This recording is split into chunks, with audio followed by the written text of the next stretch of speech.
Hello friends. आज हम आए हैं आपके लिए एक और नई कहानी लेकर। ये कहानी गंगा और उसके भाग्य के खेल की। तो चलिए दोस्तों, बिना किसी देरी के कहानी को शुरू करते हैं। गंगा अपने माता पिता के निधन के बाद अपने बड़े भाई मोहन और भाभी मालती के साथ शहर के छोटे से घर में रहती थी। मोहन, उसका भाई, उसे बहुत चाहता था, लेकिन मालती को गंगा बिल्कुल भी नहीं भाती थी। उसे लगता था कि गंगा घर में रहकर उसका बोझ बढ़ा रही है। सुबह सुबह मालती आंगन में खड़ी होकर आवाज लगाती, अरे ओ गंगा, कितनी देर तक सोएगी? सूरज सिर पर चढ़ाया, अभी तक चूल्हा भी नहीं जला। क्या यहाँ सबको तेरा नौकर बनना है? गंगा उस समय कुएं से पानी खींच रही थी।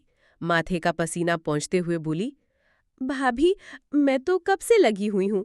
आटा गूंथ लिया है, अब बस चूल्हा जलाने ही जा रही थी। हाँ हाँ, बहाने तो कोई तुझसे सीखे। काम तो करती नहीं, ऊपर से जबान चलाती है। गंगा चुप रही। वो जानती थी कि अगर ज्यादा बोलेगी तो भाभी झूठा इल्जाम लगाकर भाई से उसकी शिकायत कर देगी। शाम को जब मोहन खेत से काम करके वापस लौटा तो मालती ने हमेशा की तरह शिकायतों की लंबी लिस्ट तैयार कर ली और रोते रोते बोली, या तो इस घर में मैं रहूंगी या तुम्हारी बहन। आज इसने हद कर दी। मैंने पड़ोस में दूध देकर आने को कहा तो उसमें पानी मिलाकर दे आई। सबके सामने मेरी नाक कट गई। मोहन गुस्से से गंगा के पास पहुंचा। ये सब क्या सुन रहा हूं गंगा? तूने दूध में पानी क्यों मिलाया? गंगा रो पड़ी। भैया, मैंने तो बिल्कुल वैसा ही भेजा था जैसा आपने कहा था। मुझसे गलती नहीं हुई। लेकिन मालती ने तुरंत टोका, देखो कैसे झूठ बोल रही है। यही हालत रही तो कल को हमारी इज्जत मिट्टी में मिल जाएगी। मोहन चुप हो गया। गंगा अपने छोटे से कमरे में जाकर माँ की पुरानी तस्वीर सीने से लगाकर रोने लगी। माँ, तुम क्यों चली गई मुझे छोड़कर? तुम्हारी गंगा को कोई नहीं समझता। भाभी तो हर वक्त मेरे ऊपर न जाने किस जन्म का बदला लेने को तैयार रहती है। वो रोते रोते ही अपने बिस्तर पर सो गई। कुछ ही दिनों बाद मालती ने एक और चाल चली। उसने मोहन से कहा, गंगा अब जवान हो गई है, दिन ब दिन हाथ से निकलती जा रही है। लोग बातें बना रहे हैं। सबसे अच्छा यही है कि जल्द से जल्द इसकी शादी कर दी जाए।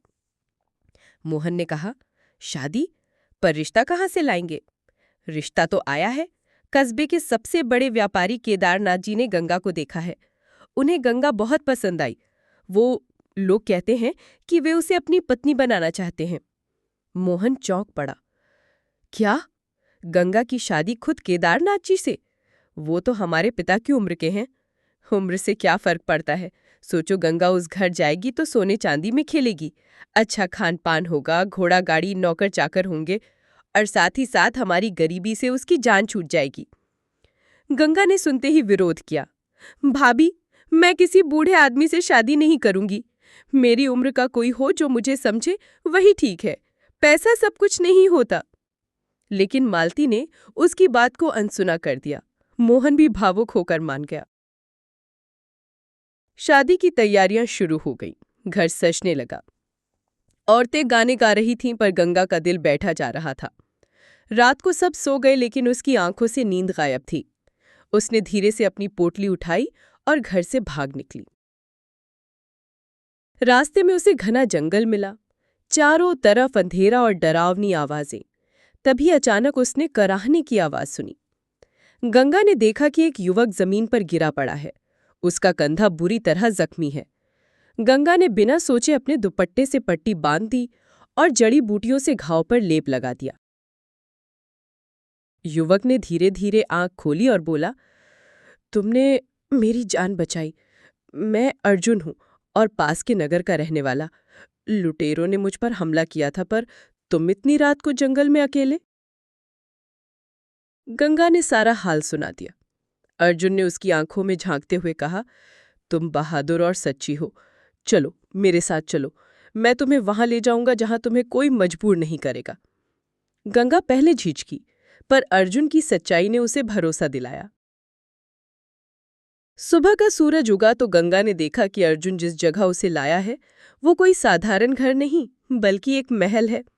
दरवाजे पर पहरेदारों ने सिर झुकाकर कहा, राजकुमार अर्जुन की जय हो।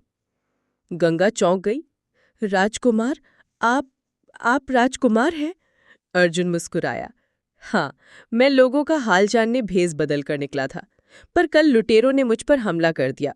अगर तुम न होती तो मैं शायद जीवित न रहता। गंगा अवाक रह गई।